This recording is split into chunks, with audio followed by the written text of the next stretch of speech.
and welcome to Up the Villa podcast. So if you're new to our channel, subscribe, drop this video a like, and get involved in the comment section down below. So we've got a couple of these left. We've only got a few, so they're going fast. So be sure to check them out on the website. Daz's little tea break has come early. I wish we had one of them.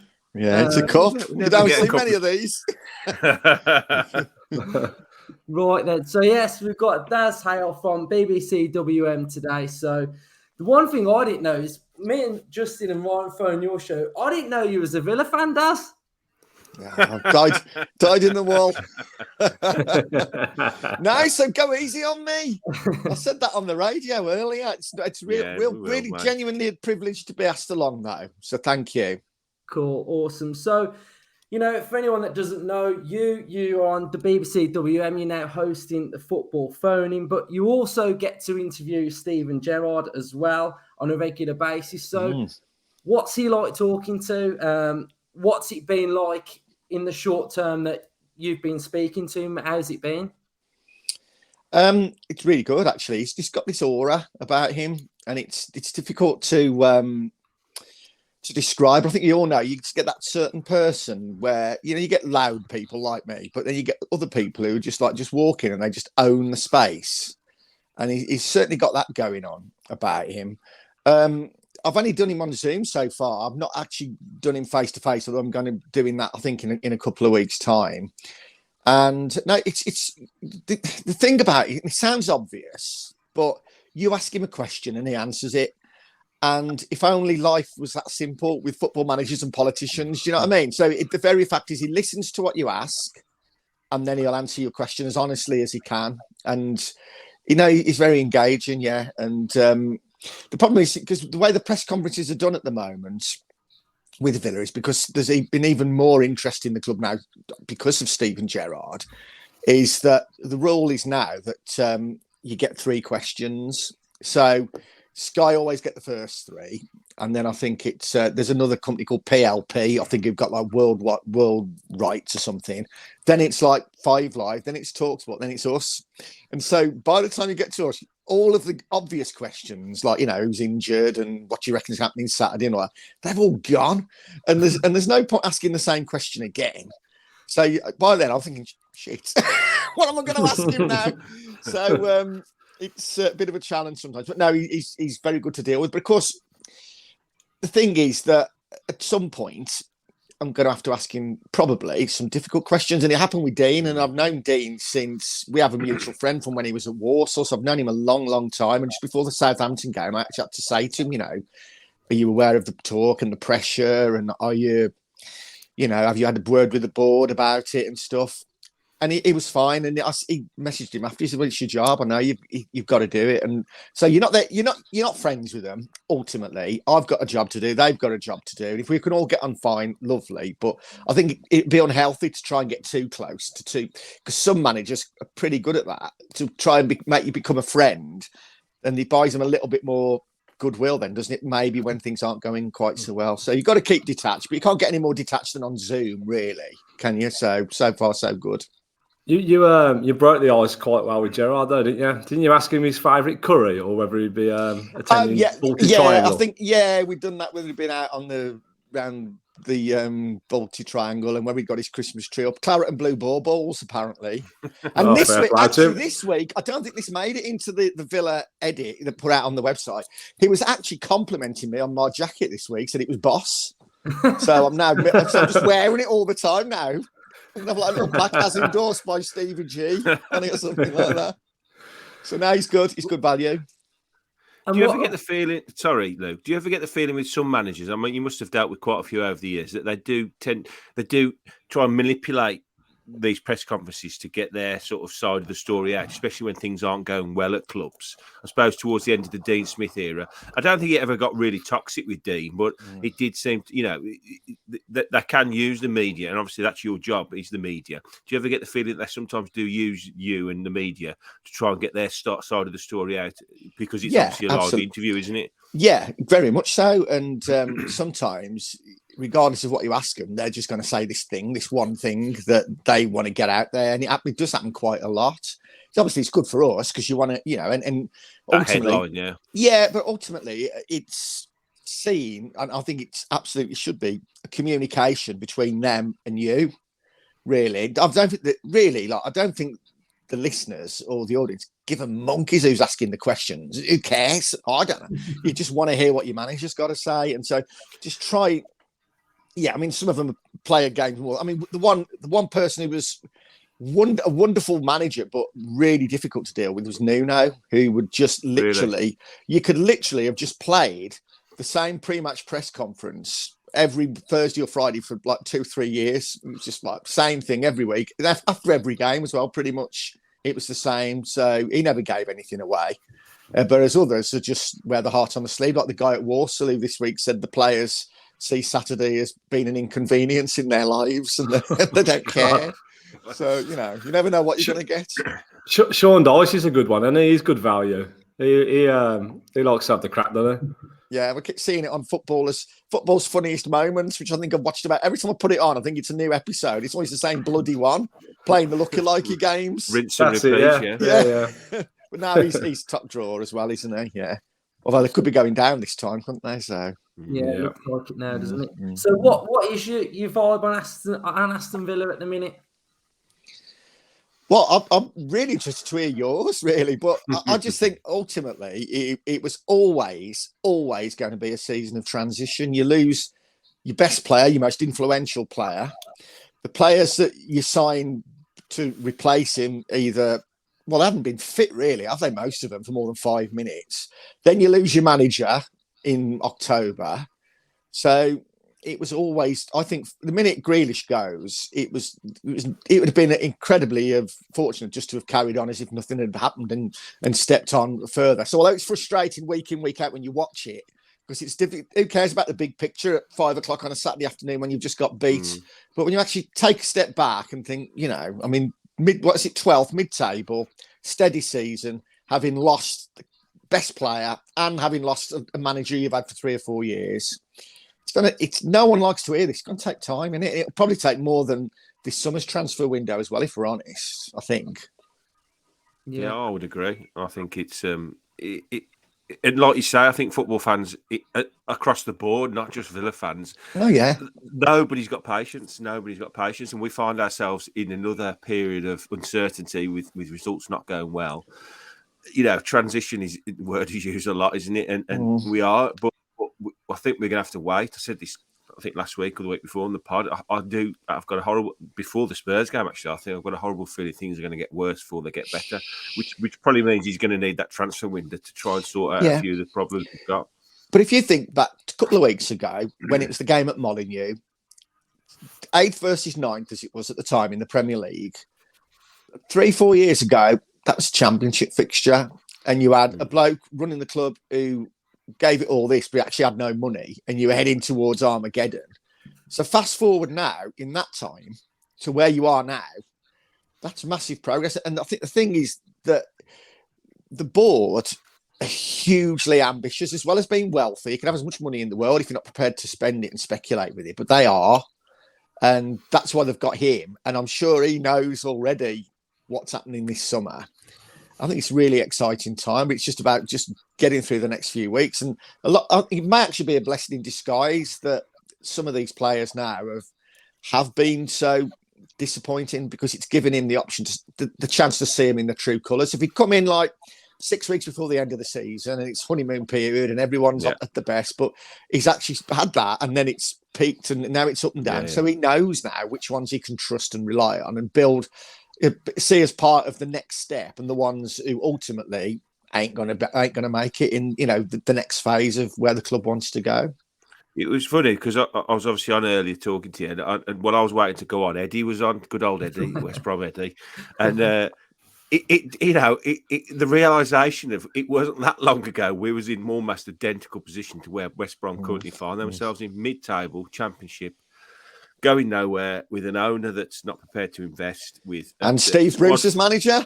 Steve Bruce, I mean, the parallels really when you look at the two clubs are positionally. I mean, are stark, really, because they've got an owner that doesn't really want to put his hand in his pocket. They've got a squad full of players that some of them are on big money and they can't shift.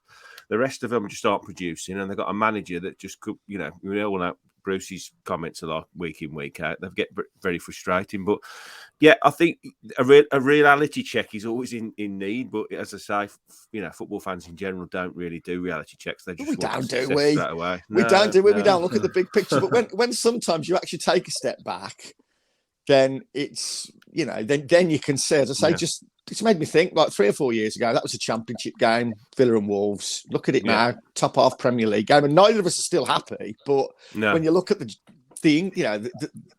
direction of travel, yeah, and say certainly with the Villa owners, they're prepared to spend a lot more money in the short term, aren't they? So that can be good. Yes, go back to when you're interviewing the managers at Villa.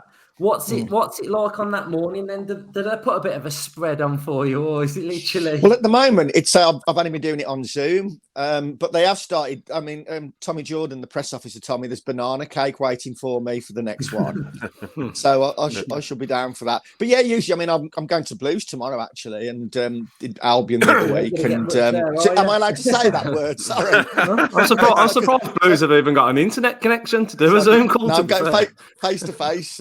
We did warn you about not swearing on this podcast. Yeah, it's the Tourette's.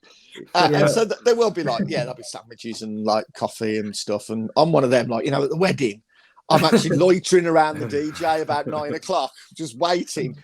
You bet you're first up, aren't you? Yeah, you get some people. Everyone else is waiting. Once Daz goes, we can all go up exactly. there. Daz is taking the clean film off, isn't he? Well, that's it, yeah. And, you get some people say, well, we'll just wait a little. No, straight in, mate. Straight in. And then go up for your seconds. So I'm getting these next two plates for my kids, and then come back up again. The sooner you get the first plate, the sooner you can go back for the second. There's a lesson to be learnt there. I've lived my life by that. That got to be the perks of the job, but I mean, you have got a quality job there, haven't you? What? Talk to us about your job then. What do you have to do? Talk rubbish about football, basically. Dream job. Well, yeah. I mean, I never knew what I wanted to do ever, and so I left school, and I could have stayed on, but I'd had enough. I was done, and so I was on the dole for a bit, and then ended up as a postman because my dad used to run. He was one of the managers at the post office in Burntwood, and he said, "Just come and work over Christmas, get some pocket money." And then I was there for 15 years, which was a long Christmas. But during that time, I formed a band with somebody who I worked with, and we actually he ran a fanzine as well, so we got to know a lot of groups and a lot of people who then went on and so. And then because we were in the band, we were releasing few records, and we got in the indie charts and on John Peer and all that. We were never ever threatening to do anything like big time, but we were ticking over. So you start to get quite a bit of like media out of it and airplay, and start doing interviews. And so I got to know people. And then when the band like dissolved, it was like, do you want to come and do a little bit of this on Jenny Wilkes? And do you want to come and do a little bit? And then they offered me a contract, and it's 20 years actually this month since I've been getting away with it. And then eventually fell into the football.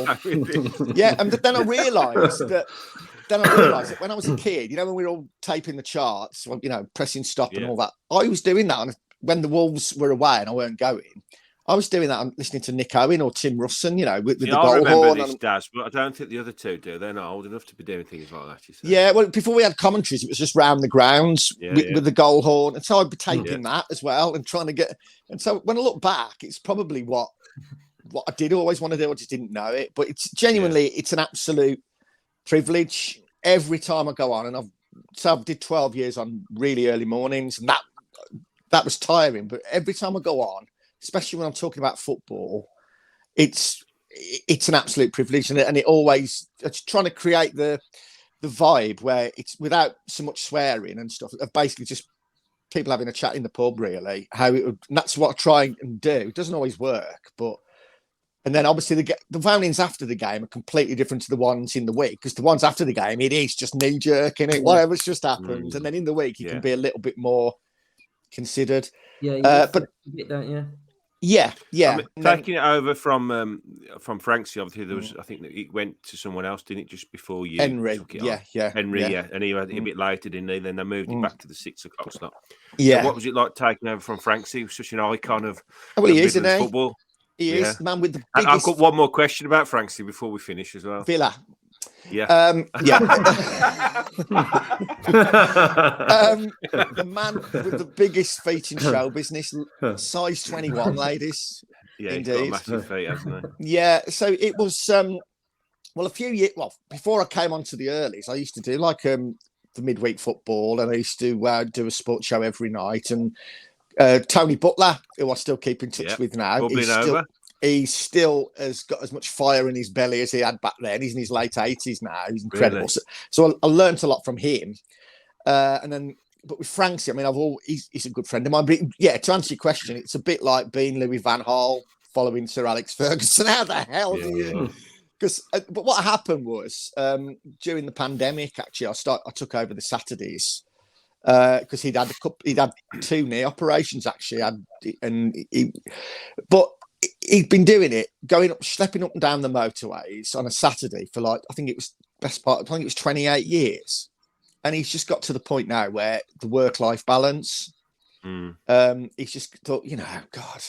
And he's doing 4 days a week now on air instead of like the 6 he did before. And I see him every day, and he's a friend of mine, and he's never been anything other than brilliant. We're hugely encouraging me, but I can't be him. No one can be him. He's absolutely, he's just incredible. So I just thought, well, I'll just be me then, and then I'll succeed or I'll fail by being me. But I can't go on and be a Franksy tribute act because I'd be found out within a week, wouldn't I, or in a day, or in an hour. So I'll just do what I do and see how we get on. I think you've done a fantastic job. I'm enjoying it. To be honest. I'm enjoying it. Yeah. I mean, the hardest part about what you have to do is, we do podcasts and we talk to people, and it's quite structured, but yours is, you don't know who's phoning really. You don't know what you're going to say, and you've got to have a conversation, not knowing really what they're going to say on the spot, and you're on air and it's live. So, I mean, the pressure on each conversation, it's pretty difficult, isn't it? Really, it can be, but I think it just let most people. It's not when you go to the doctors, and before you go into the doctor, you've already worked out what you're going to say when you go in.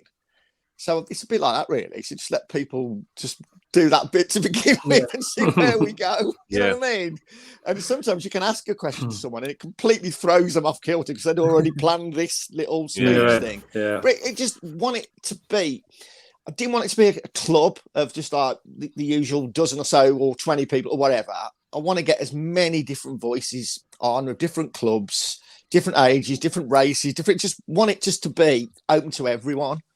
And I think one of the most more different voices you hear, the more it encourages other people to phone up, rather than if it is just, we know that the ones who do come on regularly, and they're brilliant, but I want it to be as wide open as possible, because I've started boring myself by saying this now, but there aren't any right or wrong answers in football. It's what you think. I've phoned up a couple of times with you. Obviously, Luke and Justin has as well. And I'd just like to say, if anyone's watching this podcast and watch your show and feel like they want to phone in, you do make it so easy and so comfortable. We're just having a chat. You're banned now, aren't you? You're on the blacklist. No, it's just literally. Never, ever, ever.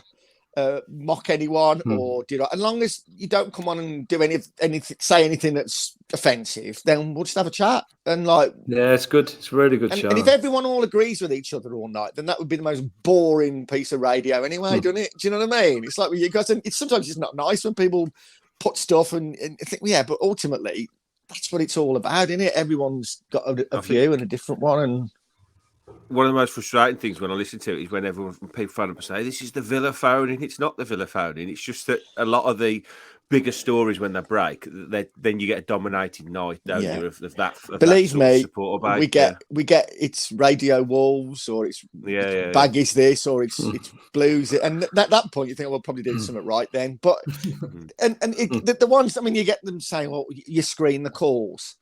How can you screen calls? Somebody phones up, my name's Fred Bloggs in Tipton. Even if you said to him, Fred, what do you want to ask? they could come on and say something completely different anyway. You can't screen calls. People phone up and we put them on the radio, and it's as simple as that. So, you know, and people, we're not clever enough to do all that conspiracy stuff. Honestly, there's not as much. This is the BBC now. Do you know what I mean? We just go on there and do it, and it is as simple as that. Just phone up and come on and have a chat. And as long as you don't, I mean, get the odd swear word. That's just me. They get the odd swear word slip out, and occasionally I don't mind as long as it's done in, you know, it's not done maliciously. Not deliberate. Yeah. And especially after a game, sometimes you will get someone on a bit of a rant and one slips out and you have to get rid of them, but you know that they haven't come on just to say, you know, for a laugh, and you get the odd one doing that. But generally, it's not too bad, really. So what is the general vibe of the Villa fans at the minute that call in? Is it all still very optimistic? It's difficult, isn't it? Because just as you would use like what you get as a barometer, it's such a small percentage. But generally, I think most people, and I think it's fair to criticise, and I don't think just because you can criticise a manager or a player for doing this or that or not doing this or that doesn't mean you're not behind them. But I think most people have got the view that we know what needs to be done. We know that there's certain positions that need to be strengthened. And it's almost a case, I don't know what you guys think, it's almost a case at the moment of just like waiting and seeing, isn't it now? It's almost like you want the season to end and the window to open so you can crack on. But that's really where we are. And I think, to be honest, I think Steven Gerrard probably feels the same now as well. Yeah, I'm the same. I feel like we just dwindling the season away now, aren't we? We just up and down consistency. Even on Saturday, we were brilliant first half and crap the second half, and I think that's just where we are at the minute. And I think we'll probably see a few more changes for the Leicester game as well, because I think he'll want to change the defence a little bit as well. So as a whole, where do you feel like Midlands football is? Because Manchester has got a brilliant side. Liverpool are great as well, and London normally dominates with top sides. How far away do you think we are from the Midlands being back in and amongst it? Well, we've got our team and your team and my team who are on the verge of it now, on the cusp of it. Of course, they don't want any of our sort of teams breaking the cartel, do they? We don't want another Leicester, do we? But with the others, no. And the thing is, like, yes, I want my team to beat your team, and we want you. But ultimately, I remember like when I was a kid, we had like Villa Blues, Albion and Wolves, and we'd go down and come up every now and then, and likewise the Villa and the Blue. But generally, you'd have like 4 teams in the top flight, and it was much more of. I mean, I don't really think of like Leicester and Coventry and all them, because they're not really. I mean, even though they are, they're not. If you know what I mean. Yeah. And that's what I want again. It was only about 10 or 12 years ago when we did have 4 teams in for one season. Yeah, we before did. Before 2 of us went down again. And that's what I want, really. And it gets me when we talk about like the hotbed. And I mean, for instance, Newcastle United, fabulous football club. But all this romantic stuff about all the Geordies, yeah, they're great fans, but they get 50,000 and they're a one city club in a catchment area of about 25 mile. We've got Villa, Blues, Albion and Wolves and Warsaw. If you add all them together, that's 100,000 going up to football in the same sort of catchment area. Yeah. Yeah, so you should be getting those sort of gates if you're a one city football club, and that's in it. So fair dues, but I don't think it's anything extraordinary when you actually put it into that sort of context. And so all that sort of stuff winds me up a little bit, really. And like you put the national radio on or telly on when one of our teams do go and win at Man United or at Courtney House in the last minute, and it's all like, what went wrong for Man United? Yeah. Oh, the crisis! Not having Villa have just gone and pulled Man United's pants down in their own backyard. Yeah. It's all, and that really gets me. And so, and it's never going to change, is it? But do you talk much to the national sort of media? Obviously, to do with the BBC, you have a lot to do. Yeah. Well, you get to know them, don't you? I've been doing it a long time now, and you get to see all the same faces at the games and everything. And there's some really, really good people there, some good writers as well, and good broadcasters. Yeah, I do miss Stan, I have to say. I used to enjoy having chats with Collymore a lot. Yeah, and believe me, and he was. Because when he actually got back into the media, it was with WM. He did a few for us to begin with before he went to 5 Live, then Talk, and then 5 Live or whatever he did, and before he walked away. a really, really. I mean, I know he's an interesting character. He's a really good bloke, and the research he would do before a game, he'd be there on his laptop, getting his head into it. Whereas some of the others would be strutting around, look at me. He used to take it really, really seriously. So I miss seeing him about because he lives not too far from us. But now there's some really good broadcasters, and some of them make me sound quiet. I'm trying to do a phone in after a game, shouting next to me. Shut up.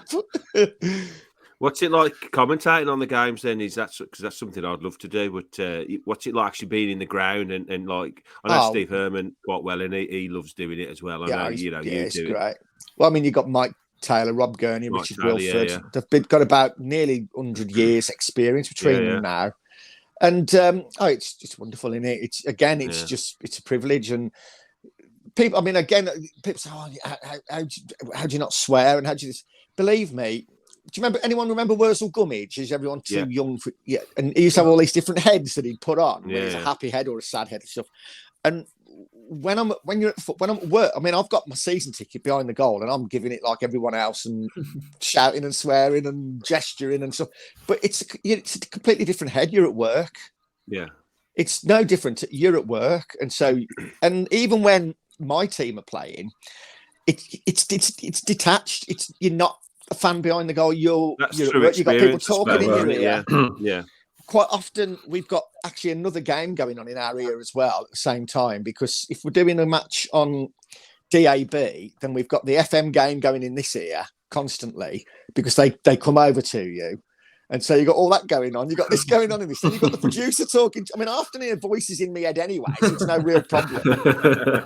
But so it's completely different. But yeah, and what I love most about doing this, is like we all do, is that you never quite know what's going to happen. You might think you know, but come on, we'd have all won the polls years ago, wouldn't we? If it was that obvious. We never know what's going to happen, and that's what keeps you on your toes and all, doesn't it? That and the fact I'm one F word away from getting the sack. We want WM to budge up in that press box so we can have a little cozy seat next to you. Oh man, be great, wouldn't it? It'd be great. You want to? I don't think we could behave ourselves though. I don't think but you would. That's the thing. You would. You absolutely would.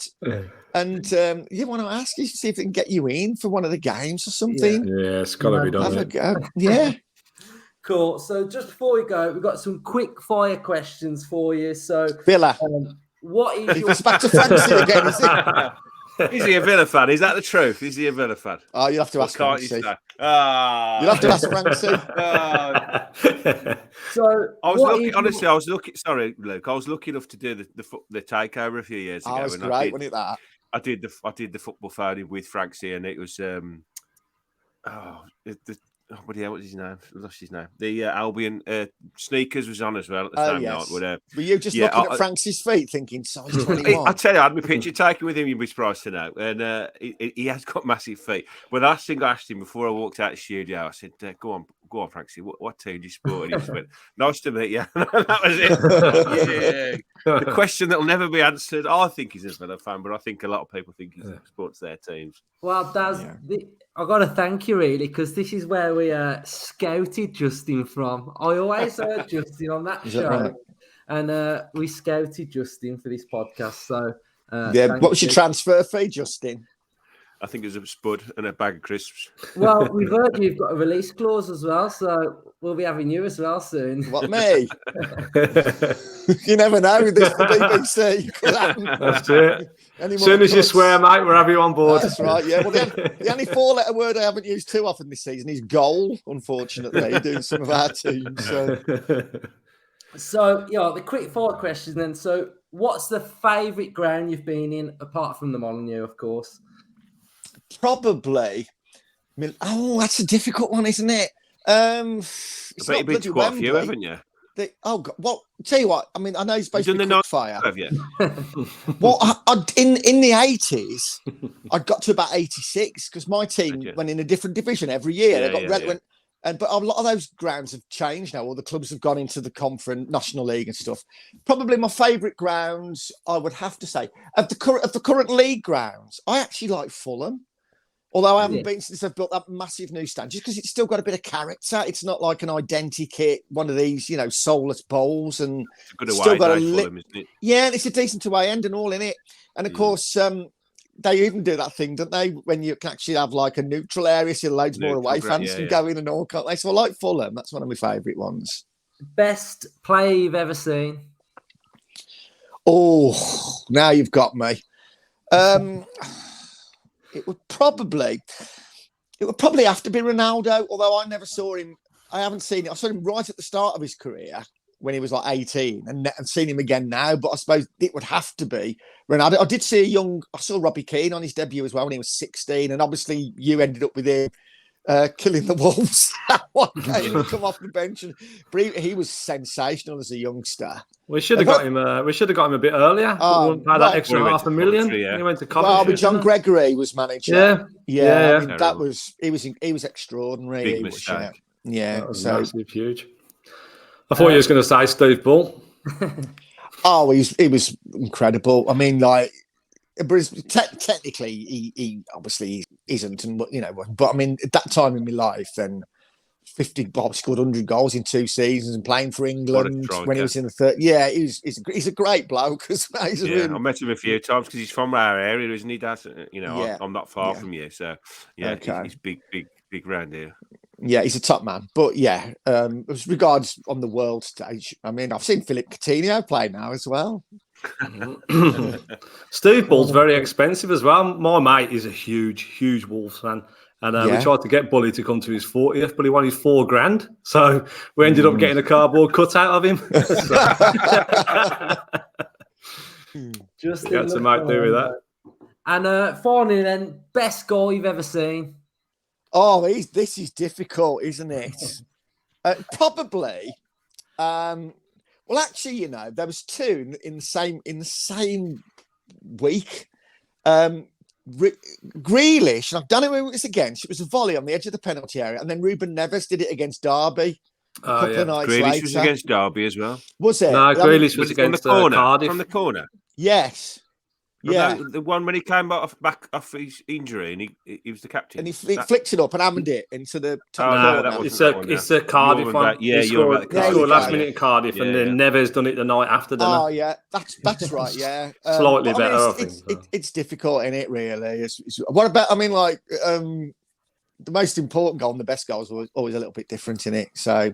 I mean, Andy Gray tapping it in at Wembley in 1980 from 2 yards after David Needham and Peter Shilton collided with each other was pretty special. But come on, even I'd have scored that. Wow. I don't know. Wow. Yeah. I don't know. Cool. Well, we'll end it there then. Daz, thank you for coming on our show. It's been great to talk to you in the flesh. I've obviously talked to you on WM, but it's been great talking to you. Thank you for inviting me. I've really enjoyed it. Yeah, getting an insight into your job and what goes on, in and around Villa behind the scenes as well. So thank you for coming on, and subscribe to the channel, everybody. Drop the video a like, and up the Villa. Up the Villa.